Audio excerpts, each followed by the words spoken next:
आज Doubtnut app download करें। Doubtnut पर अपने सभी गणित, रसायन विज्ञान, भौतिक विज्ञान और जीव विज्ञान के डाउट्स का करो सफाया। बस प्रश्न की फोटो खींचो, एक ही प्रश्न को क्रॉप करो और तुरंत वीडियो सोल्यूशन पाओ। अभी डाउनलोड करें। नमस्कार। देखिए, इस प्रश्न में हमसे पूछा गया है निम्नलिखित में से कौन ओजोन परत का क्षरण करता है। ठीक है जी। तो सबसे पहले हमें विकल्प में दिया गया है SO2। ठीक है जी। तो हम जानते हैं कि SO2 जो गैस होती है ये कारण बनती है अम्लीय वर्षा का। ठीक है जी।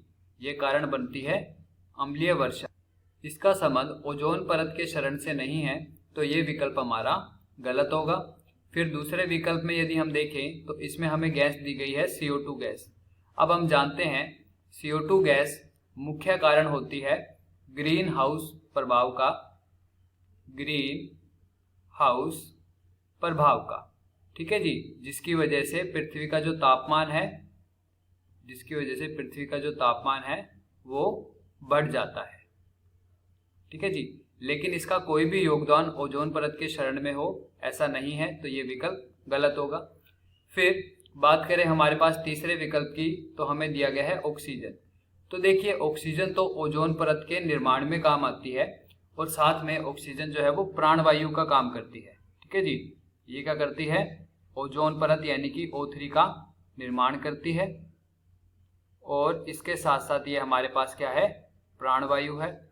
इसका भी संबंध ओजोन परत के क्षरण से नहीं है, इसलिए ये विकल्प भी गलत होगा। अब हम बात करते हैं CF2Cl2। ठीक है जी। ये क्या है? ये हमारे पास है क्लोरोफ्लोरोकार्बन। इसे हम कहते हैं क्लोरोफ्लोरोकार्बन। ठीक है जी। ये क्लोरोफ्लोरोकार्बन का एक प्रकार है। अब ये क्लोरोफ्लोरोकार्बन उत्तरदायी होती है हमारे पास ओजोन परत के क्षरण के। ठीक है जी। ओजोन परत का जो क्षरण होगा वो इसी गैस की वजह से होता है। अब वो किस प्रकार होता है उसे हम देखते हैं। इस प्रकार होता है, यहाँ पर वायुमंडल में मौजूद ऑक्सीजन जो होती है वो यूवी प्रकाश की उपस्थिति में नवजात ऑक्सीजन में परिवर्तित हो जाती है। अब ये जो नवजात ऑक्सीजन है ये हमारे अन्य ऑक्सीजन के अणुओं के साथ अभिक्रिया करती है और यूवी प्रकाश की उपस्थिति में ये बदल जाती है ओजोन के अंदर। ठीक है जी। तो इस प्रकार ओजोन परत का निर्माण होता है।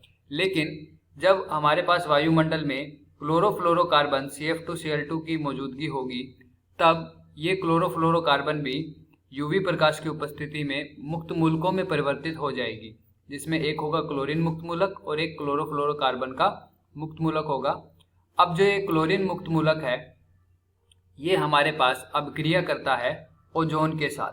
ठीक है जी। और इस ओजोन को अपघटित कर देता है और परिवर्तित कर देता है ClO मुक्त मूलक और ऑक्सीजन के अणु में। ठीक है जी। अब ये जो ClO मुक्त मूलक है ये नवजात ऑक्सीजन से अभिक्रिया करके क्लोरीन मुक्त मूलक और ऑक्सीजन के एक अणु के अंदर परिवर्तित हो जाएगा। अब ये क्लोरीन मुक्त मूलक क्या करेगा? फिर से यहाँ पर एक और ओजोन परत के अणु के साथ अभिक्रिया करेगा और उसे भी बार बार ऑक्सीजन में परिवर्तित करता जाएगा। तो इससे क्या होगा? हमारे वायुमंडल में जितनी भी ओजोन है, ठीक है जी, जो ओजोन है वो धीरे धीरे परिवर्तित होती जाएगी किसमें? ऑक्सीजन के अणुओं में। ठीक है जी। इस प्रकार हमारे ओजोन का क्या होता जाएगा? क्षरण होता जाएगा। ठीक है जी। तो अब देखते हैं हमारे विकल्पों में। सभी विकल्पों को जानने के बाद हम कह सकते हैं कि विकल्प नंबर 4 जो है ओजोन परत के क्षरण का सही कारण है क्लोरोफ्लोरोकार्बन। धन्यवाद। कक्षा 6 से 12वीं से लेकर नीट, IIT, JEE वो एडवांस के लेवल तक 1 करोड़ से ज्यादा छात्रों का भरोसा। आज ही डाउनलोड करें डाउटनेट ऐप या व्हाट्सएप करें अपने सारे डाउट्स 8400 400 400 पर।